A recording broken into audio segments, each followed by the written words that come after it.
Not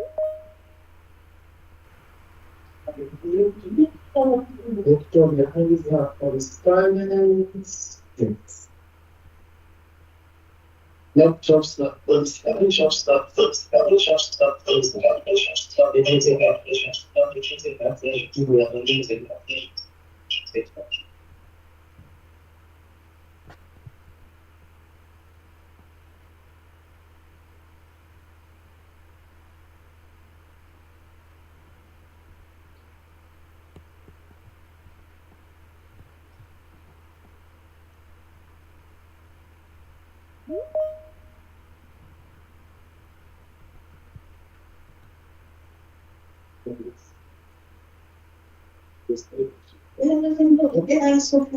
Okay. No, just to be able to introduce you the dialogue.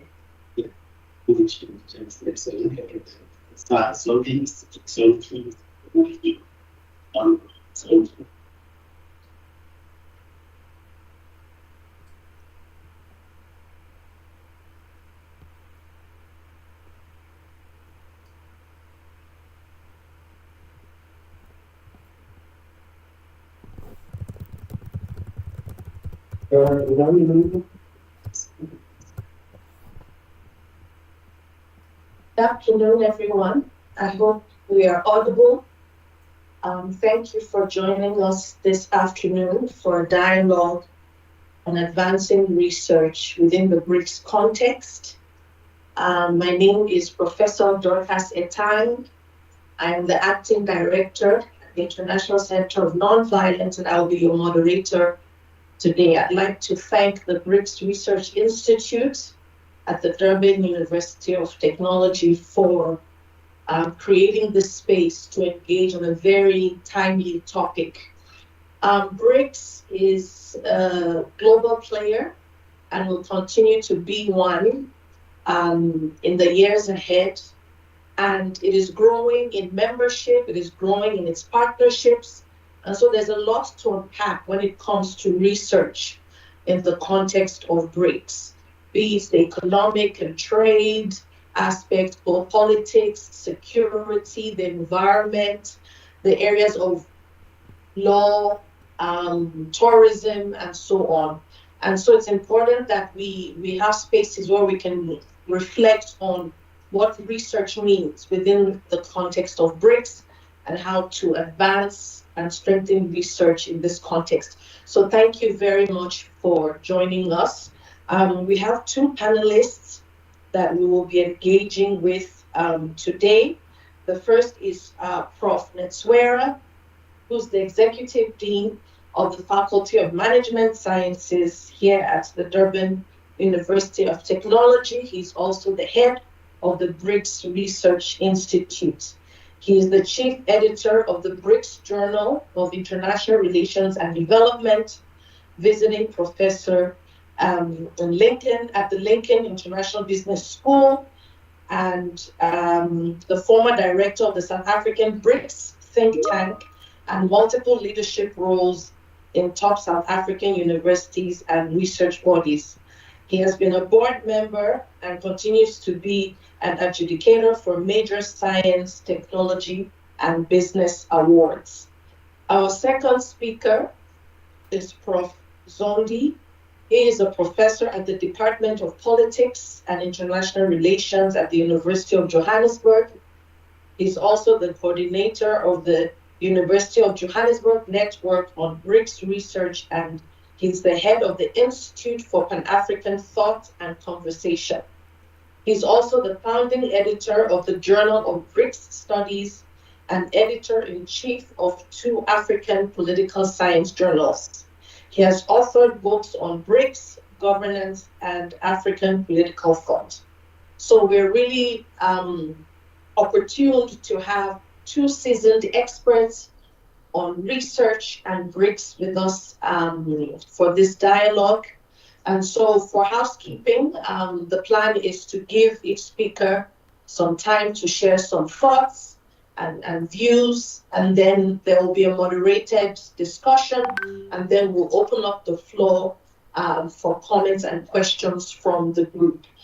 So thank you very much again for joining us. I will hand over to Prof. Netswera for his thoughts. Thank you very much, Professor Etang, for the introductions. Professor Zondi has been running late. The last time we spoke to him, he was traveling from the airport to DUT. I hope, Prof. Zondi, you are online and you can hear us. I do hope so. Nevertheless, we will continue until he arrives here. And once he is here, Gerard.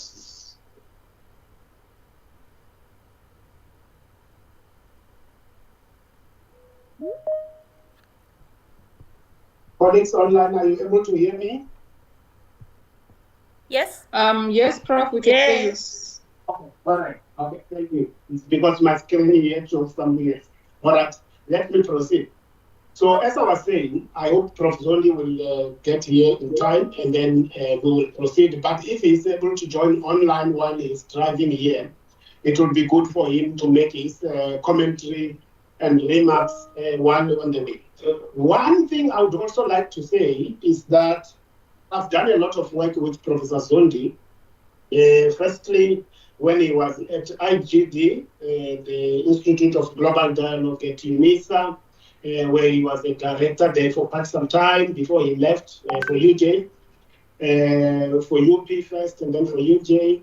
And equally, when he was the chair of the South African BRICS think tank, we continued to do some work jointly. And it is indeed a privilege to have him here at DUT to have some conversation about something very topical that we have put together.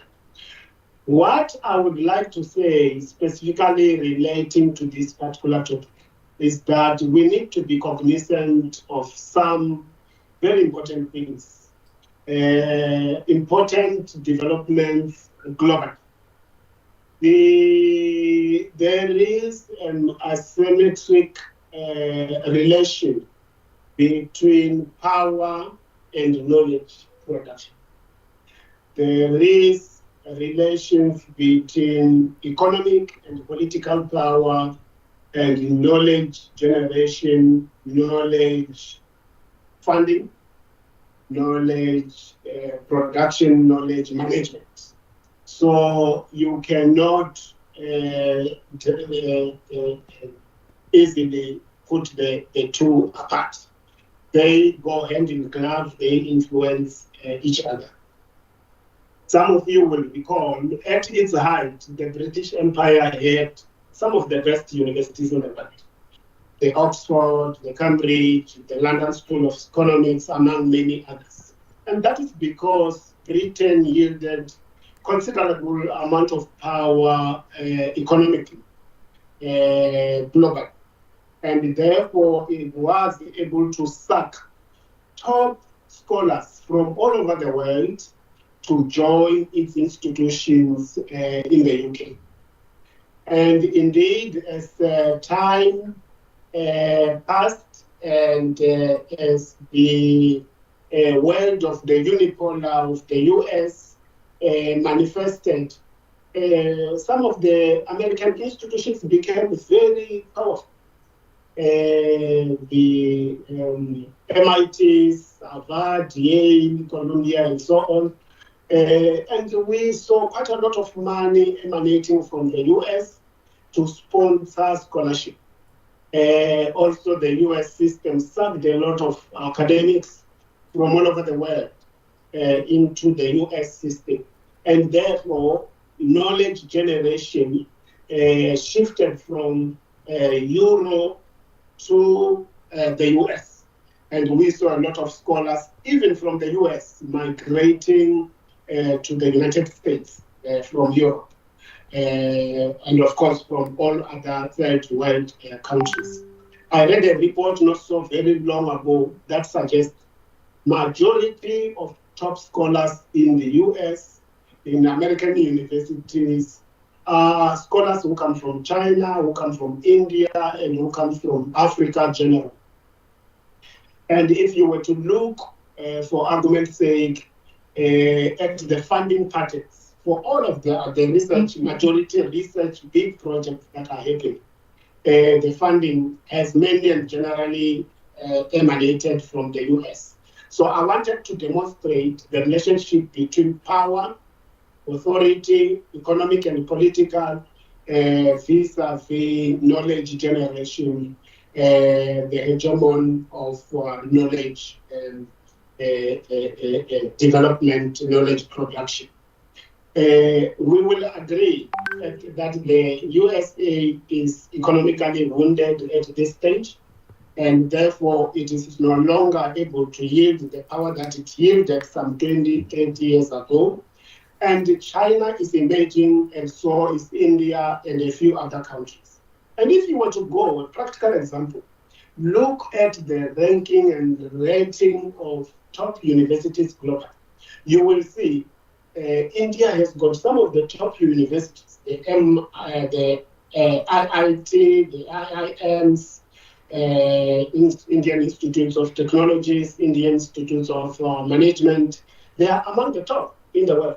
And that is because economically, India is now also economy number 5.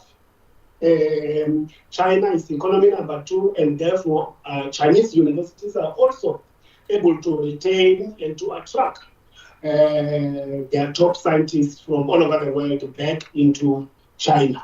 You will see, therefore, in China, universities such as Fudan, Tsinghua, and many others are emerging as some of the top universities. In actual fact, not so very long ago, the Chinese government had a policy of attracting and bringing back top scientists from all over the world into China. And therefore, China is emerging as a major knowledge producer globally, rivaling the USA and Europe generally, and therefore innovation, technological developments, and many other things in China continue or start to surpass developments that we see in Europe and in the US. So I wanted to give that background about the relations between power and knowledge production. So we will agree, therefore, that BRICS in its totality is in a position currently where a lot of developments, both economic and political, are slowly but surely shifting into this sphere. And in this sphere, we will see quite a lot of developments, both in terms of knowledge production and innovation. Let me stop here. Okay, thank you very much, Dr. Esmera.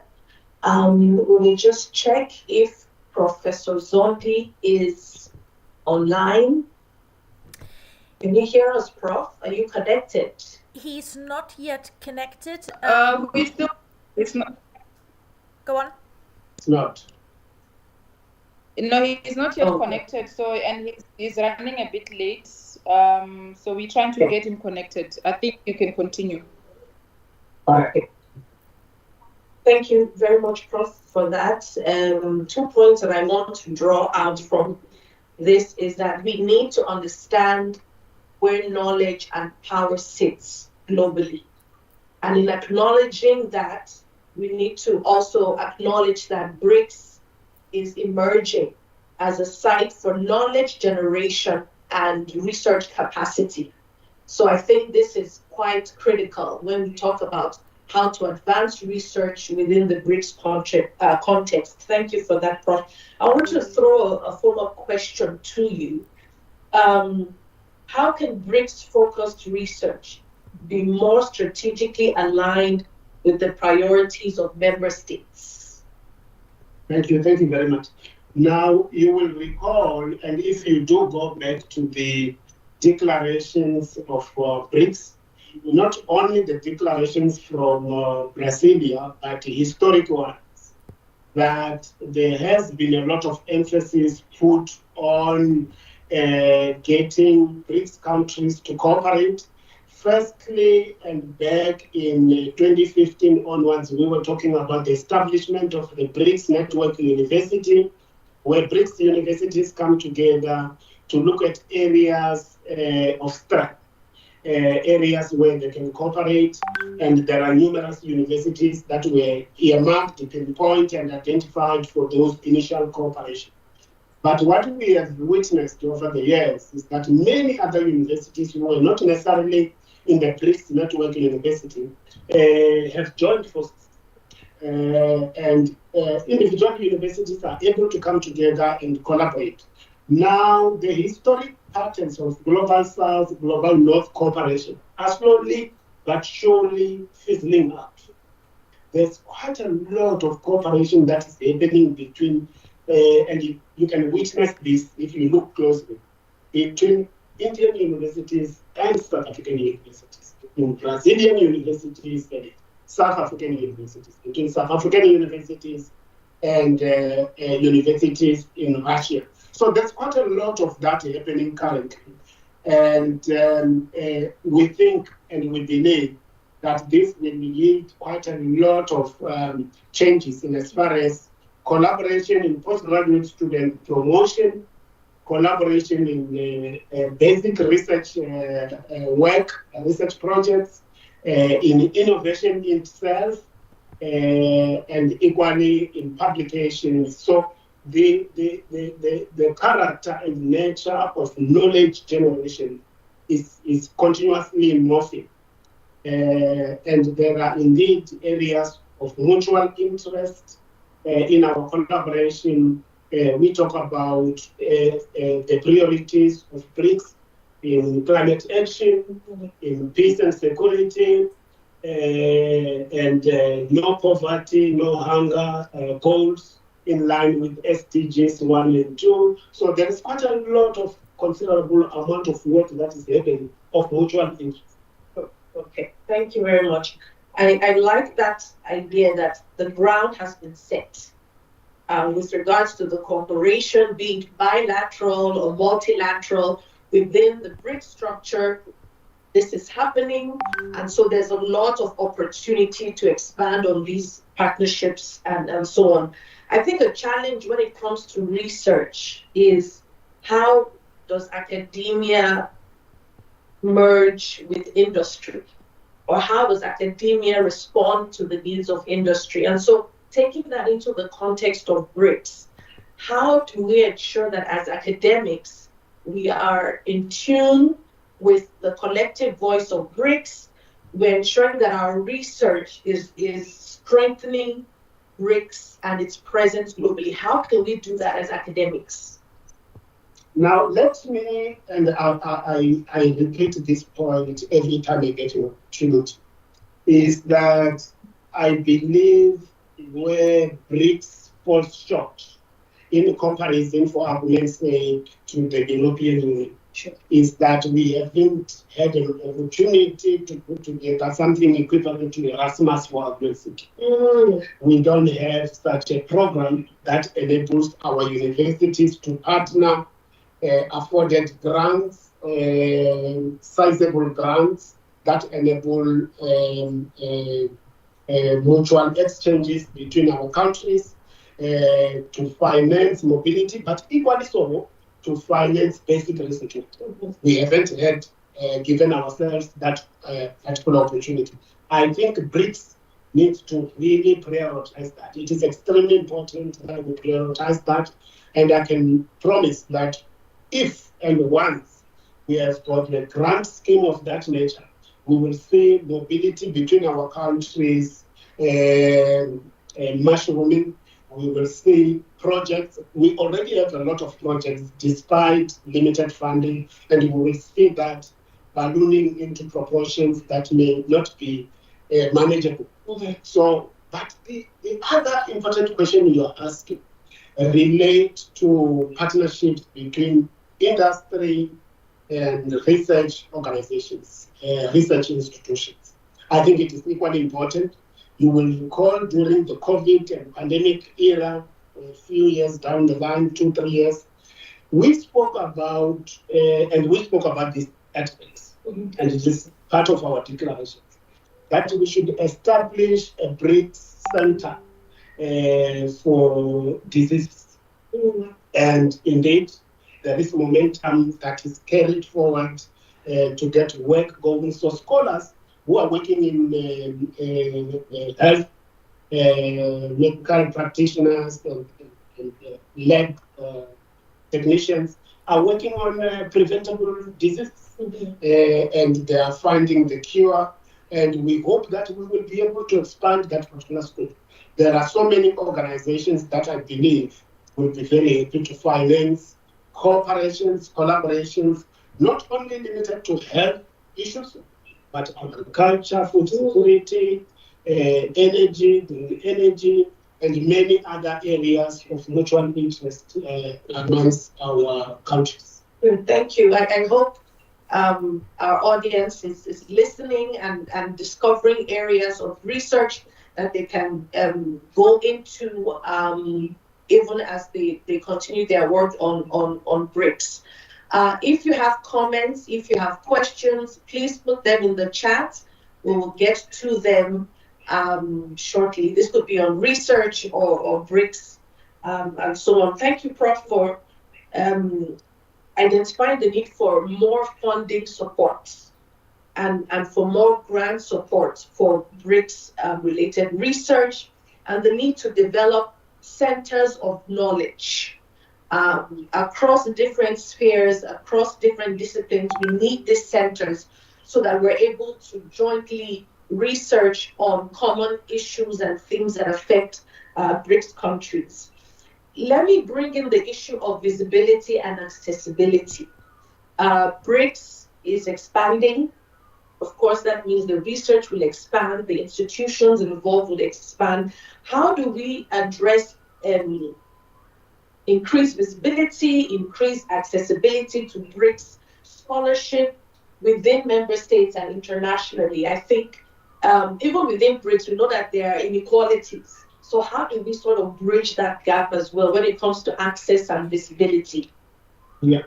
So I think there are a few, let me just rewind a little bit. There are a few things that we need to pay attention to.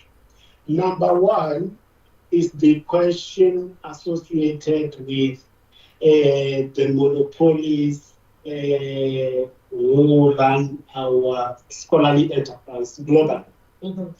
And these monopolies reside in the global north. And I can equally venture into naming some of them, such as Elsevier and Thomson Reuters. And we need to ask ourselves from the global south, because these are the organizations that publishes our research, that distributes our research across the globe. And we've got to affiliate to their databases, we've got to pay some page fees to access the knowledge that we've produced, which is housed in their databases. We've got to pay once more. And this research is already subsidized by our own government, because we are here paid for by government. And we again access the research that we've generated, subsidized by government.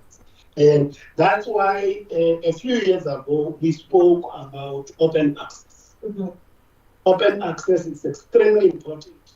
That knowledge that has been subsidized by government, produced by researchers who are paid for by government, should be freely accessible.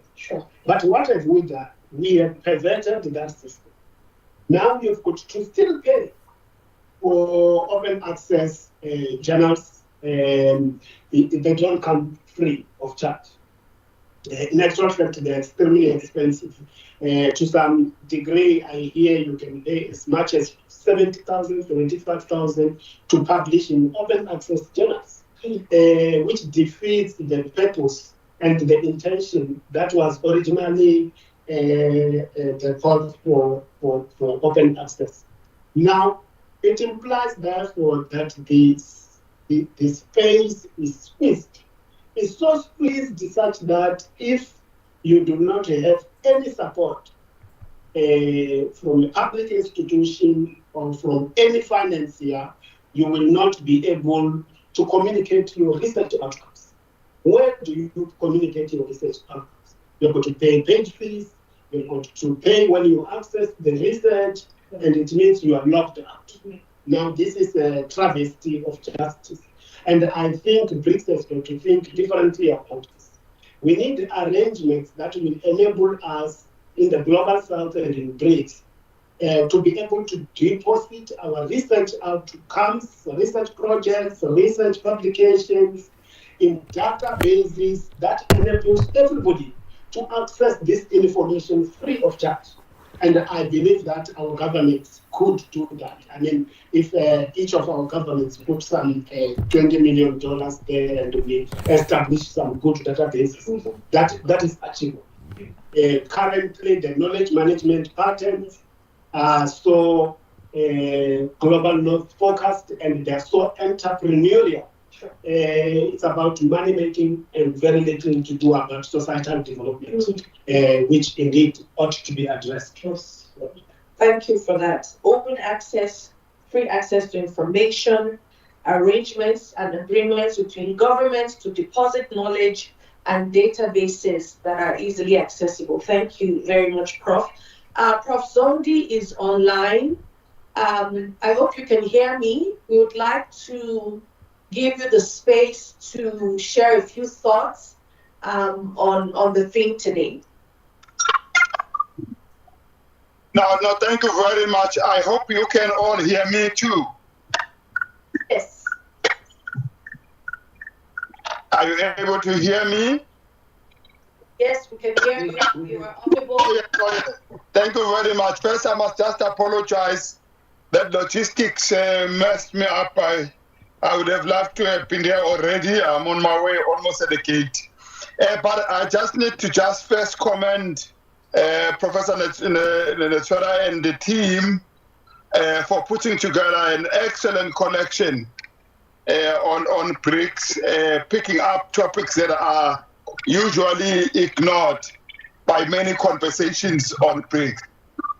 Conversations on BRICS are still dominated by uncertainties about geopolitics. Still talking about whether South Africa still belongs there. We've now moved also to talk about the expansion of BRICS and whether it makes sense and whether BRICS is the alternative to the West and all of those things. But there's a lot of very interesting conversations to be had in relation to what is happening in the BRICS in terms of the socio-economic agenda, in terms of science and technology, in terms of education and knowledge production, in terms of the issues that are absolutely critical to the ultimate achievement of what the BRICS are supposed to exist for, which is offer greater opportunities for peoples of the BRICS area to improve their lives and attain greater quality of life. And this collection provided for us an excellent set of examples of how this might actually be realized and how this might actually be happening right now. It is not an easy thing to put together a conversation about the BRICS science agenda because there isn't quite a lot of work to base it on. But you know, when you use the networks that you've built up over a period of time, such as this collection has done, you are able to achieve a lot and get a lot of things done. Thank you. I'll come back to you. I need to sort myself out of the gate. Okay, thank you very much, Professor Zondi, for that. Thank you for reminding us that research is about social impact.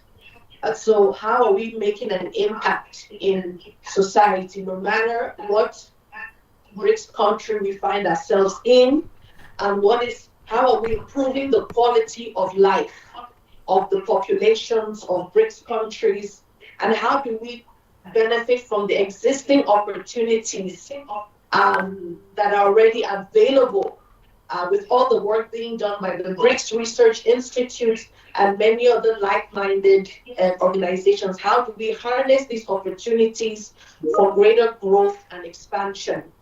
Can we perhaps take a break and go to the chat section and to the online group and take a few questions? Dr. Kubadi, I can see that your hand is up. Perhaps you can go ahead.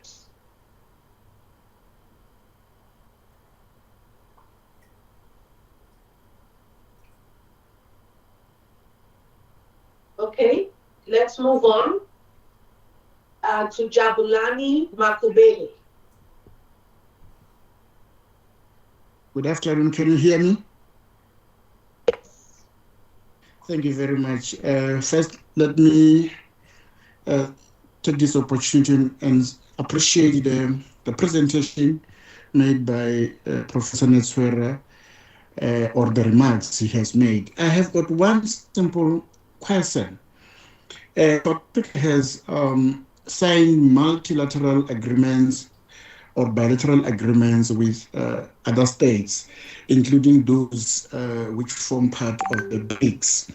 I want to understand, how do we leverage the opportunities brought about by association or being a member of the BRICS when it comes to these opportunities in the academic space, like research opportunities between countries within BRICS, particularly for the historically disadvantaged universities.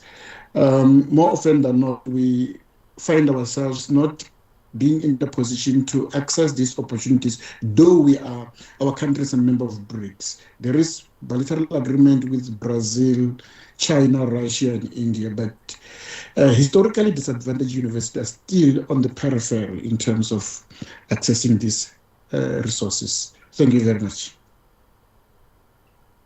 Okay, thank you for your question.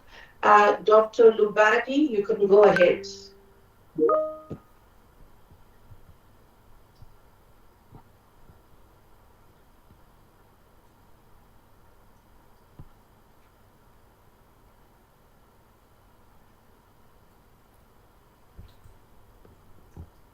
If you can Mute unmute yourself. yourself. Yeah.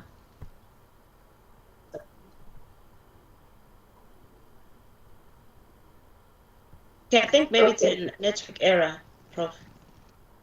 Okay, no, that's fine. Prof, would you like to respond? Okay. Thank you, Professor Makulele, for the question regarding bilateral agreements and response by our, especially historically black universities. Well, I wouldn't want to limit the response to agreements to historically black universities. I would like to talk about it generally. My own experience, and also having worked with managing grants, is that our academics generally do not respond to grant calls. They generally don't respond to grant calls, whether they are grant calls coming from the European Union or even from these multilateral arrangements with our own BRICS partners, Russia, Brazil, China, and even India. We don't get sufficient responses. And I know why to some degree. A lot of our academics work in silo. They work as individuals. They do not work as groups of academics. And they do not conceive research projects in advance. In most instances, when academics do respond to calls, it's because they conceive the project there and there in response to a call that is made. Not because they've already been working in this particular field or they've conceptualized the project and it has always been there. Now, I think we really need to change our orientation and the way we operate and make sure that we establish research groups within various research focus areas in our various universities, and inculcate a culture where researchers work in multilateral groups as well to tackle a variety of questions. It might be climate change, it might be no hunger, whatever it is. Academics need to sit together, firstly in your university, but between our universities and establish research groups, and then do something much more meaningful, much more impactful, rather than continue to work as individuals. And then we will be in a position to respond to grant calls, whether they are bilaterals made by the NRF or by any other institutions, then we will be able to be in a position to do so. Thank you very much. I think Dr. Lubadi is still not coming through. In the chat, somebody asked a question. Academic research in BRICS. Yes? Yeah, Dr. Lubadi coming back. Can you get me? Please go ahead, we can hear you. Yes, I have two concerns. The first one is in terms of geopolitics. With BRICS, there's a problem. Is BRICS in general dealing with how they can incorporate and other countries within BRICS across Africa, so that this can be an easy way of accessibility and visibility? That's the first question. Are you dealing with it? The second one is about educational system. We have different kind of system in education that we have in Africa. The problem, when people get or countries will be together in BRICS, do we have a mechanism that we prepare in advance to say, when we align our curriculums or we align our modules in terms of educational system, so that people cannot have some difficulties to access education? Because in some other countries, when you go to one of whatever country, they find that your qualification has to be evaluated, you have to pay more money. Are we also trying to see how we can voice in this, so that we can align education in Africa, so that when you move from A to Z point, your qualification are treated as equal qualifications? That's the last question. Thank you. Thank you very much. Let me bring Professor Zondi to some speed here. So the first question that is asked is, how do we leverage multilateral agreements, especially funding agreements between the BRICS countries, to make sure that our own academics here participate in funding arrangements and doing meaningful research work? The second question that Professor Lubadi has just put here forward is, how do we incorporate other African countries? I wonder if he is talking specifically about the BRICS countries, Ethiopia and Egypt, or if he's talking Africa generally. The third question he talks about is curriculum matters, alignment, maybe even credit transfer between our various countries. Let me venture into the last one about credit transfer. I think it is important, and I don't think we have reached that stage yet, where we would operate a system similar to Bologna in Europe, where it is very easy for a student to transfer from India to a South African university, carry all their credits and so on and vice versa. But I think we need to start having those conversations and make sure that we chart a way that will enable our students to move around our countries easily without losing credits. We already do it, by the way, with European countries. Our students are able to move from here to Germany, and from Germany to come here. Every year we do it, and they carry their credits. But whether our students can go to India and Indian students can come here and vice versa, is a big question mark. Yes. I don't know what you Thank you very much again. Yeah, it's also an important thing. Yes. Our students still cannot go to Botswana, just nearby across the border, and report with their credit. They still cannot go to Eswatini, which is actually a country within South Africa, or Lesotho, which is a country within South Africa, they still cannot. And in any part of the continent also, we still cannot. Some progress with French West Africa, which created a single body for accreditation of Portuguese right through West Africa and Central Africa, for Francophone countries. So they can, things can be ported among them. But you are right. We have students who started degree at South African University and finished in a German university, or started in a Belgian university and finished in a South African university. Because the curriculum are aligned and the credits are portable. And that's that. It's a virtue of decisions. Yes. It's about strategic decisions. It was not a strategy that TUT must port its credits with the list of burger in Germany. But it means it has not yet been thought as strategic for it to do the same thing with the right foot. Those institutes have now become even bigger and better and stronger. No, but in historical memories, I ask you memories of those whose systems we inherited.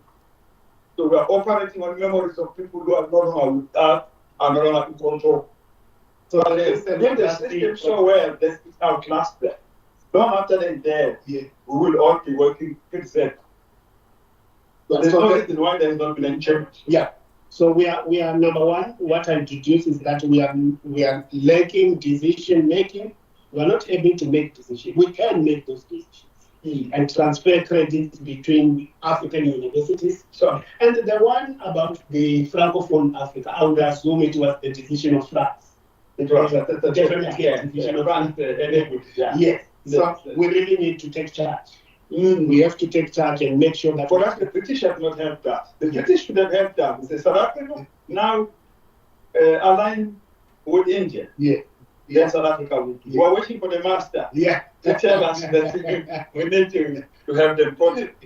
But it happened even after University of South Africa, the body that projects in South African University and CHE have been talking about internationalization for the longest time.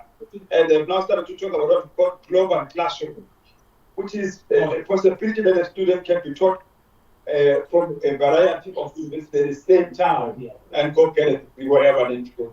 We talk about it. But creating systems that are enabling so that we're able to achieve those things. I guess it's more daring to dream than to do. Easier to dream of a thing than to actually do it. But doing is painful. Yes. You must confirm you are actually convicted about that which you are committing. Yeah, let me pick up the one about other African countries than BRICS. The BRICS expanded by accepting 2 African countries, unprecedented. So there's now 3 African countries in BRICS. In perhaps one region that is more represented than others. If you compare to Latin America, only one. If you look at Eurasia, only one. If you look at East Asia, still one. With Indonesia joining out to South Asia, still India alone. Then West Asia and Middle East, it's that has now got out of those 2 that accepted it. It was Saudi Arabia, UAE and Iran, but actually UAE and Iran that accepted. Saudi Arabia is not sure at the start. So Africa is very well represented in the one. The second is that generally African countries have a continental outlook, at least at the rhetorical level and the policy level. If you look at the policies of Ethiopia, Ethiopia places itself within an Africa. Doesn't see itself as an individual country. It always wants to advance something and then place it in the African context, aligns with Agenda 2063, ACFTA and stuff like that. Look at Egypt, aligns itself with Africa and the Arab world. So it's fortunate that African countries tend to be supranational in their outlook and all that, at least in rhetoric. I know in behavior, they are not. It is tough. Now, these countries are able then to represent a continental interest and stuff. The second element is the BRICS outreach. In those countries that BRICS interact with, they are not members, but they are able to influence the thing. It started in Africa, 2013. Yeah, in Durban. And the BRICS Academic Forum was here at the institute. Yes, so it was captured, the idea was captured there. So the idea that in that year, we had BRICS, and there were about 22 African countries invited. So the 22 voices to represent Africa. If those 22 fail, you can't blame anyone. The 22 should be able to represent continental. Now, in every one of BRICS summits now, African countries have been invited since for the past 12 years, always. And that should continue. But I would then say to the colleague, but it's a danger. Being invited at the table does not mean you are infected. Because you can be invited at the table and be part of the meal. You are the one eating. You are not demanding anything.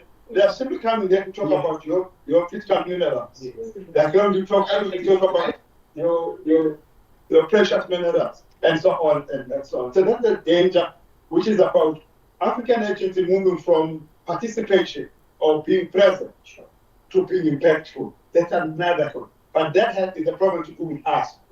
How effective are our government internal? If they are less effective internal, should we expect them to be able to contest with other countries better? Because their external strength must be a function of their internal coalition. They should be able to fight poverty effectively at home. Should be able to negotiate and trade deals outside. But we don't have that. We have governments that are able to sound like they're very effective outside, but cannot manage like domestic governments. Thank you very much. Before you joined us, you talked a bit about how research, this is from Soli, you talked about how research has to make impact socially, has to improve livelihoods, and so on. So there's a question here on employment. Academic research in BRICS, why? And for what benefits could be achieved while the unemployment rate is increasingly rising? This is based on the fact that government is seen to be less interested and no appetite to address this problem. So why academic research in BRICS within this context? The African Development Bank and the Economic Commission of Africa runs twice a survey related to inter-African trade. They do it twice. And in 2016, it confirms that the vast majority of Africans are actually self-employed.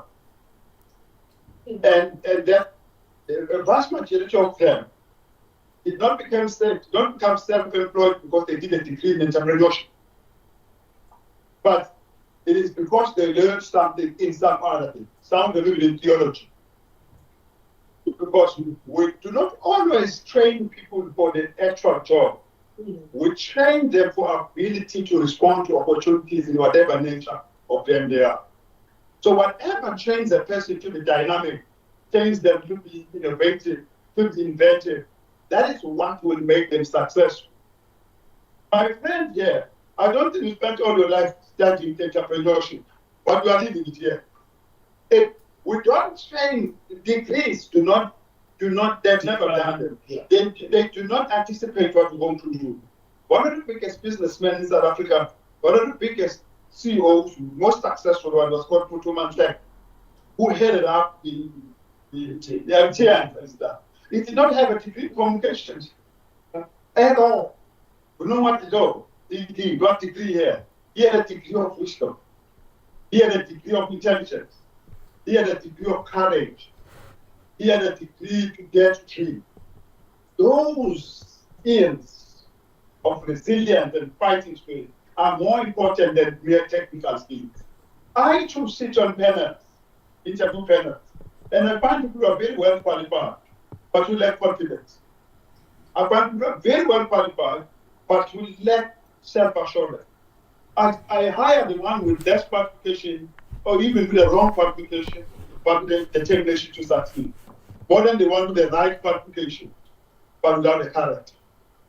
If our education can build the character of an African, that is what will ensure that Africa will be good. Because we do not know what jobs would in Pakistan by good. We're not prophets, so we cannot anticipate that if you met in 3 years' time, that would useful. The system changes so much. I remember when we go to university, like, what are you doing a degree in arts? Who's going to employ you? Now, everybody I know who is in my class is employed. But we're told to kind. But the people who did computer science at the time who became unemployed. Because we don't train actually for a job. Yes. We are training to build a successful human being. To find a job is how they apply what they learn to the world after. Okay, thank you. So I think when we talk about academic research with regards to unemployment, is how do we create information or generate knowledge that focuses on applying that knowledge to various markets and various environments. So I hope our researchers are thinking now of ways to apply knowledge to the different markets within BRICS and beyond as well. That's as well. Yeah. That's the thing about research as well. If you research right now squatters or say informal traders in them, it does not mean you are preparing yourself to work as an informal trader. Sure. Yeah. No, isn't it? Or even to work anywhere near there.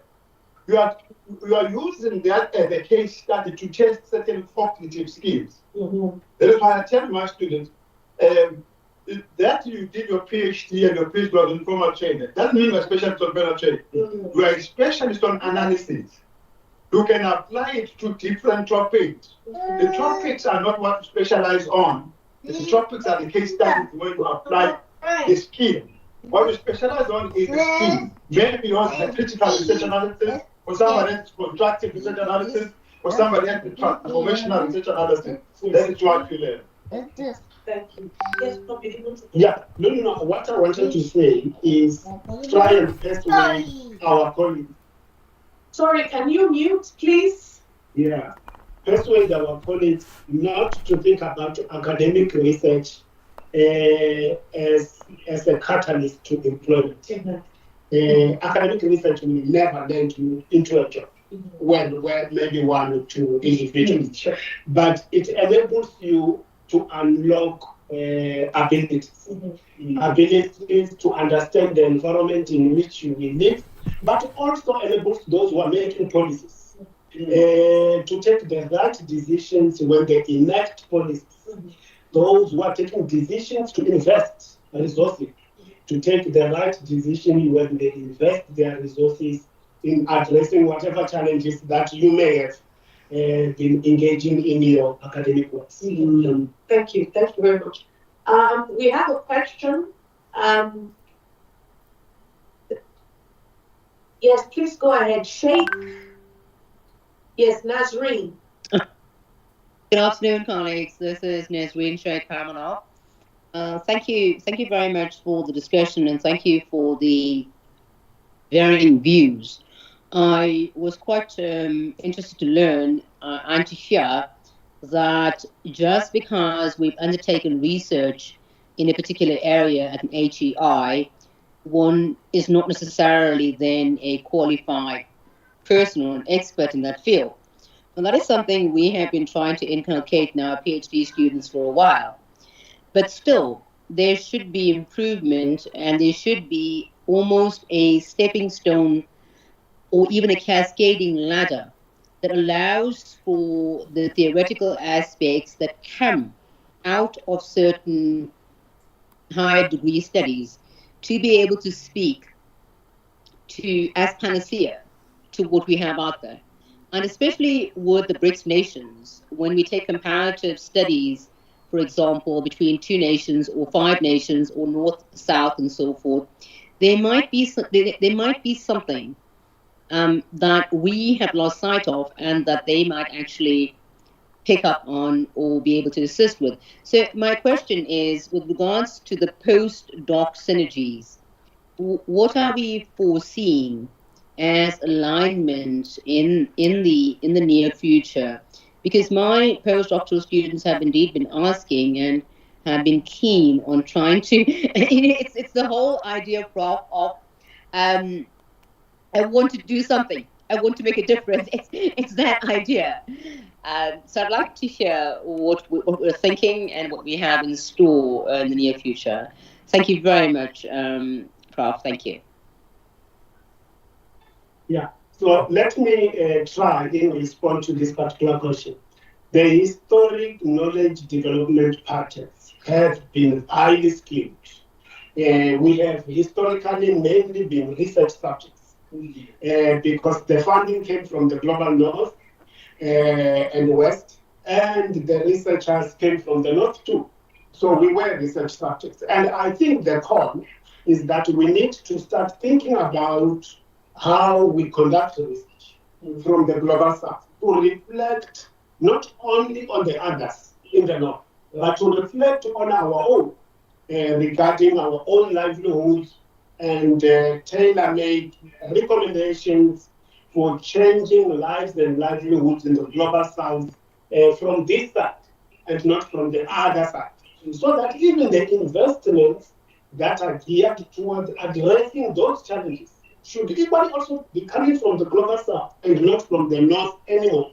So I think we need to change this entire paradigm about us being the subject of being researched and waiting for resources from the north and do it differently. Thank you. Thank you very much. There was a question here, just a process question about how to join the BRICS community. So if you have a university that wants to join, there are university chapters, you can do that. The South African BRICS Youth Association does have chapters, and so your university can set one up. And also this is being recorded and you can access it on YouTube. I see that we are almost to the hour. I just want to pose final questions. And when we talk about research, the issue of data, I think is very key. Data ownership, sharing of data across BRICS institutions. So any thoughts and ideas of how BRICS institutions can collaborate to collect and share primary data that will strengthen evidence-based research? I think to solve the complex issue. There are always big decisions about different elements around data, because we have a lot of data which is not owned by us. All data about poverty in the African continent belong to the World Bank. Sure. Principally, almost all of it belongs to the World Bank. And guess what? The World Bank itself does not have empirical data. It has what called guesstimate, which is to guess, to estimate things. And credit estimates sit somewhere in Abidjan, estimates about everybody all over the continent, and they become the source of data. And they hold it, and part of that data, you can't access it to other people. So they sell it, but they don't actually have it. It's an estimate. But they can sell it because they're selling the credit, they are naming. Sure. The second element of the data was that the continent needed to develop shared data policies. That policies about data in all these senses, including cell phone data, hard data, generated information data. Many countries still do not have data policies, by the way, and do not have harmonized data policies. Say, how do we make sure that the censuses that we generate, we are able to use them to plan, and all the data that we have can be used for one another and stuff, which you don't have. It's one of the areas that is completely not protected. No protection of intellectual property. The third one is now in the recent discussion around big data. Africa was chosen as one of the 4 nodes for global big data. And the big data hub for Africa is in Rwanda. And that decided by Western countries where they place big data and avoid countries that have a capacity of doing big data, generating it, and harnessing it, and doing it. And in the name of passing a small account that is quite efficient, we replace it there. You know how you do that? So that all the data scientists must come from you, and then you will be in the name of capacity building. So if we want to spend money, and we realize that big data, we have a big budget for it, but we can't do this at home here. We just choose who is vulnerable and say, we will give it to you, you will do it, and then after doing it, we will assist you, which means create employment for ourselves by sending our own scientists to work for you. You are only a host, but not a producer.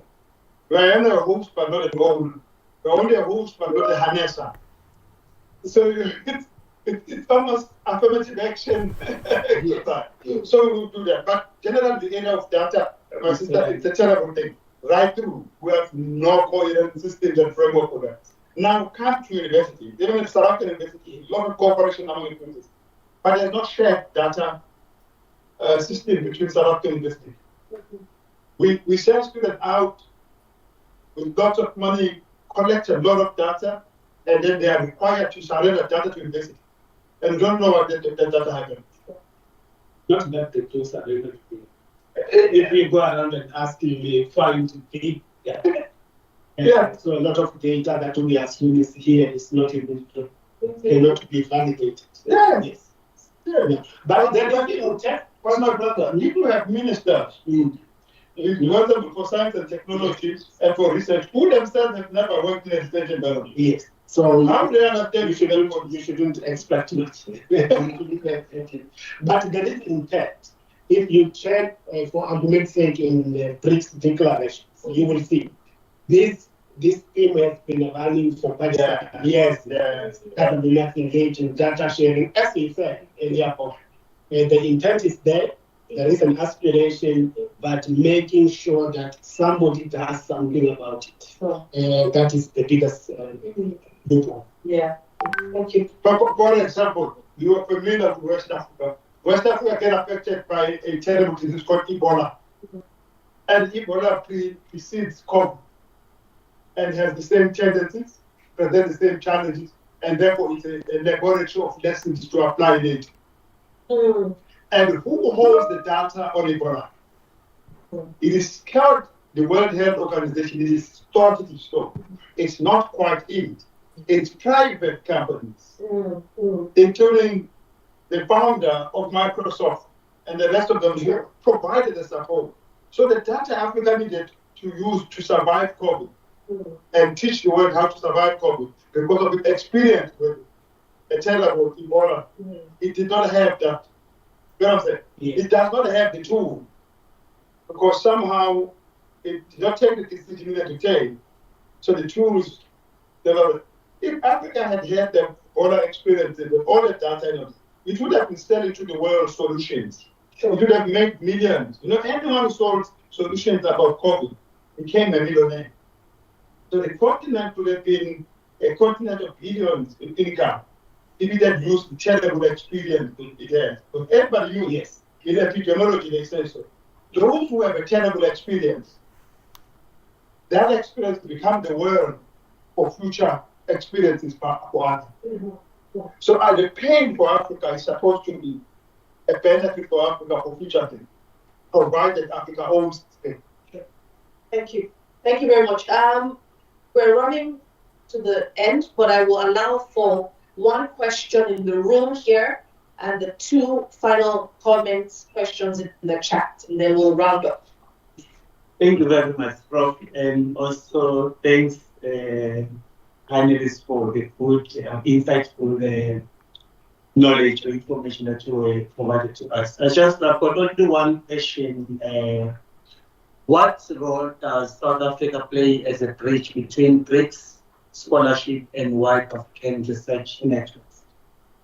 What role does South Africa play as a bridge between BRICS scholarship and wider African research networks? African-wide research networks. Well, not that I can mention many of those, except Contest area, which is quite week. Well, look, I mean, a lot of initiatives that currently are run by individuals, they are run by small groups. They are not major initiatives that are sponsored for, similar to those of the Erasmus program. So you wouldn't be able to go to a single source and say, give me an idea what networks, what programs and projects are running between African universities or South African universities, or even South African universities with other BRICS universities. It becomes very, very difficult. However, in the instance of the Erasmus program between European Union and African universities, other universities outside of Europe, it's very easy. You can go to a single source and they will be able to tell you, we have so many programs, we've spent so many billions, this is what we have generated. I think we're moving from the point. We're moving to somewhere perhaps warmer into the future. And I'm optimistic that very soon we will be in a space where we are able to finance big research projects, big partnership agreements, and be able to encourage our academics to do something meaningful. Yes. And BRICS has a long-term research agenda, a long-term research network framework, and BRICS have been talking about alignment of research agenda. Even created a task team in that area. Sadly, there isn't anything in that.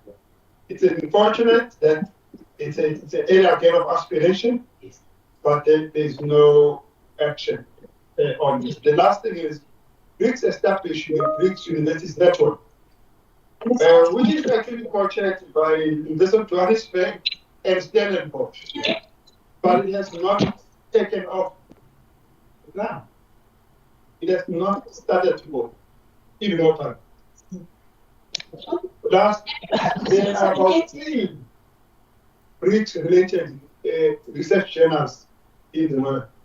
Wow. Only 3. It can imagine. But then we remember that if you look at how many are African journals of African studies, you will be very sure. They may actually be about 2 or 3. The rest are European or African studies journals. But the African one, yeah. So if there's so few dedicated to us, how do you expect us to do a miracle now with BRICS? But the inaction is on our part. Sure. We really need to fold our sleeves and work hard to change the status quo. Yeah. Okay. So there's another question that just popped up. So after this, we can't take any more. What do power dynamics and institutional structures play in shaping which academic voices are amplified or silenced, and how can these be challenged? I'll just throw the questions out and then you answer as you see fit. What strategies can be employed to strengthen the visibility and impact of underrepresented voices in academic publications? We often talk about strengthening BRICS voices, but my concern is whether we're just increasing the number of publications, or are we truly shaping the terms of global knowledge production? How do we ensure BRICS scholarship does not just participate in existing Western frameworks, but actually sets new intellectual agendas that reflect our own context, priorities, and ways of knowing? So that's a lot. Feel free to pick and choose. Yeah, there is a question mark around the quality of knowledge production, right? And of course, the argument will be that produce whatever knowledge and let whoever deems your knowledge to be quality and relevant to consume. Yeah? So do mass production, allow those who deem your knowledge to be quality, to be relevant, to consume that knowledge. I think where we lack is, of course, that we want to aim for particular indices Yeah? We want to produce for particular indices, and we want to target specific journals. And we already know where these journals are reside. We know exactly where they reside. Yes, they're already privileged journals. And of course, you will get a lot of citations there. Yeah, which skews, again, skews the interest to publish anywhere else other than there. So it creates a lot of challenge for emerging and young scholars. But I think we must massify. We should massify production. We should create many more BRICS journals, many more African journals, and let them survive if they are good quality journals, and let them compete with the rest of the world. And also coming to this quality thing, we know that the difficulty is this. Transform owns 2 books that have been among the most read books in the past 20 years now. For research. We actually written 50 years before it became famous. So when you say quality, you mean quality when? Immediately or later? The quality of my writing next month, or what of my writing in 40 years' time, when its time has come. Because we write, but we don't know what we're writing for this time, or we're writing for the time that's come. Sure. The thing with knowledge is that it doesn't decay. Sure. My birth was not known for 100 years, but it became the most dominant book in the world. Karl Marx's books are not read, are neglected in his century. They're actually most impactful. Create systems by which many parts of the world are managed. Over half of the world goes by dictate. Only in the next century, not in the century 40. So I'm going to say that some knowledge may look like it's not useful. Just to master language. But history has a way of going back to whatever was produced at the time. Sure. My duty is not so much to worry about how my knowledge is going to be used. It is simply to push it out as much as possible. I can only do it when I'm still alive. Get it out. Get it out. It will find its use. And it will find its user. Yes. It will also find its impact wherever it fits. We didn't just produce the knowledge, put it in a credible place where it's stored. Now, these days, I always encourage people go for open access journals, go for digital journals, because the digital footprint will never be lost. Yes. It's permanent there. Just don't worry about all of this. And the last thing for me, I produce knowledge sometimes to train me to produce knowledge. You know, it's like I grew up in a family where they would give dogs a bone. If I'm going to measure the dog's effectiveness by when it's finishing the bone, I may be looking for a bone in a banana, but it will never finish. It's not going to be able to eat it. But it uses it to train its teeth, to train its grip, to train it how to catch it. Sure. It will use that ability to catch a rabbit. So now sometimes I'm producing knowledge to demonstrate skill, and the people I produce knowledge with are also teaching me how to do skills. Don't allow yourself to learn. Just get it out there and get it done. I don't count how many steps I take to go to the rank. I just count when I get to the rank. Each one of those steps I help me to get there. None of those things I ever useless. The African proverb says, the big ball of chief did not collapse because of the big monkey on top, but because of the small little insect gnawing at its roots. Now you can imagine, how long does an insect has to eat for a tree to collapse? Should it give up because it ate for 10 years and it did not collapse? Should it? No, the attitude is correct. You know, you're trying to increase the number of people of my color who produce knowledge. That contribution will come to something in it. Waiting for perfect applications, waiting for those kinds of things, it's a facade. Mm-hmm. We will remain underdogs, though we have bigger numbers in population size. Thank you. I'd like to thank our two panelists for your insightful contributions and for engaging us today on the theme.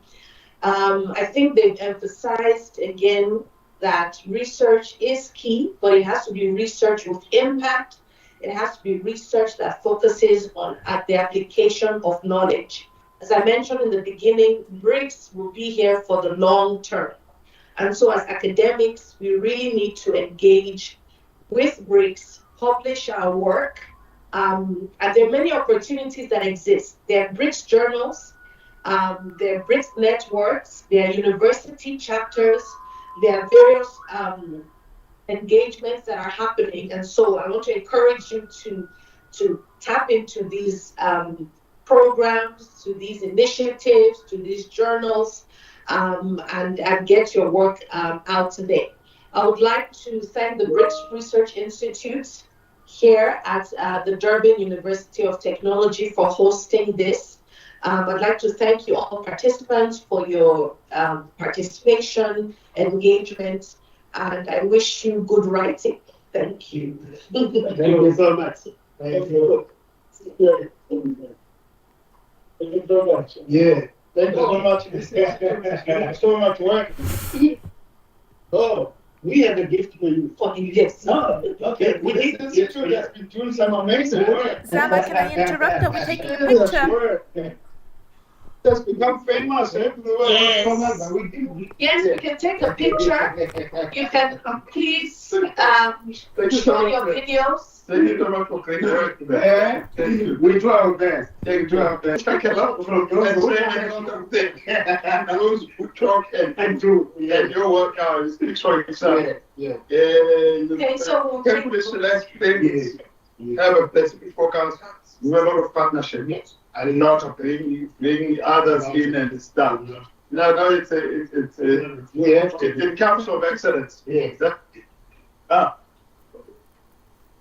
So this one is for Instagram. Yeah. These are my time. Okay. Can you have all like the handing on? Yeah. There we go. You will get Instagram. Can we please get an online picture? And our online participants, please show yourselves. You know the big research institute? Yes. People who is Google Research Institute. It now appears among the top of the top. As you can have taken it. Has a lot of traffic. Yes. Okay. Okay. Everybody's ready? Yes, it's done. Yes. Okay. Yes, we are ready, Lily. Okay. And it's a whole big dialogue. They go down, we do a book and then we do a down. Yes. All right. That's clever. We keep we beat a number of good. It's happened for teams. Okay. So we can spare them community service. Yes, they come together and stay and they groups. Yes. And they